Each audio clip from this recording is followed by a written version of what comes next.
Hello and welcome to today's reset vlog. My name is Reagan. I mainly do book content and today is not another book video coincidentally. Today is going to be my April reset, but also sort of representative of all of my monthly resets. I'm going to be walking you through what I do every month or sometimes every weekend to reset my life. April is the last month I am in college for my first year, so this reset vlog is a little more school intensive, but let's just get into the video and all the things I do to reset every month. Step 1, the first thing I do every single month is create a mood board. I'm always on Pinterest, so throughout the month and throughout the year, if I see pins that match the mood of a certain month that I want to be going for, I make a Pinterest board and I'm constantly adding to that. You can see here I have my Pinterest board for April, and when I make the mood board, I just use Google Drawing and kind of create a collage of all of the pictures I've saved throughout the month of April. This month I had a picture of Ross Lynch because I'm going to his concert in April. I also had outfit inspiration for the concert, a lot of reading themed photos, some flowers for April.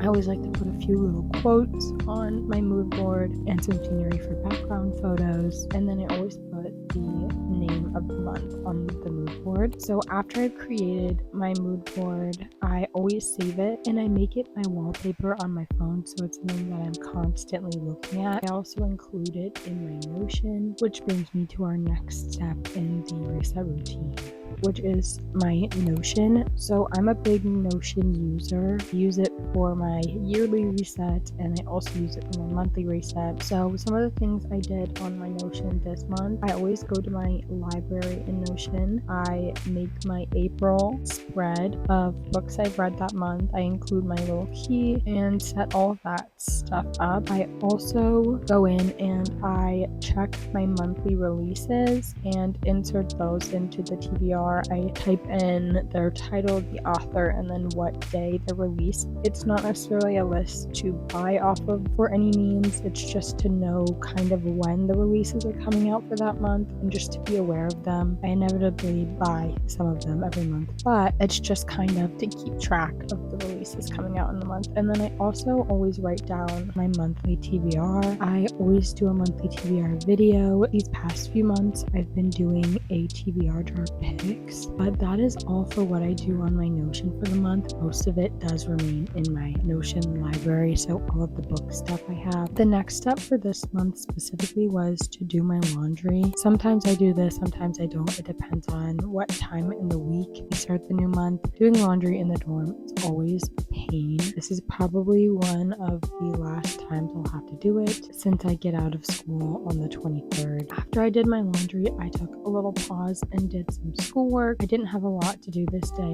but on my reset days, if I ever do, schoolwork takes priority. This time I just had a short little French assignment on my computer and then some reading to do in my history textbook. Next, you can see me cleaning. Under your bunk bed in the dorm, it gets pretty dusty. I did a lot of dusting, meaning you could see me wiping down. You can see me wiping down my desk here. I try and once a month remove everything on my desk and wipe it down, but occasionally through the month I just wipe down the surfaces that are not covered by objects. This also landed on a day where our trash needed to be taken out. The next step in my routine, whatever step we're on, is to change my sheets, which is one of my least favorite things to do in my dorm for cleaning. At home, it's not an issue whatsoever. I like doing it, but having a bunk bed makes changing your sheets a nightmare. I needed to change my sheets really badly. The sheets I bought when I came to college were not of great quality, and so they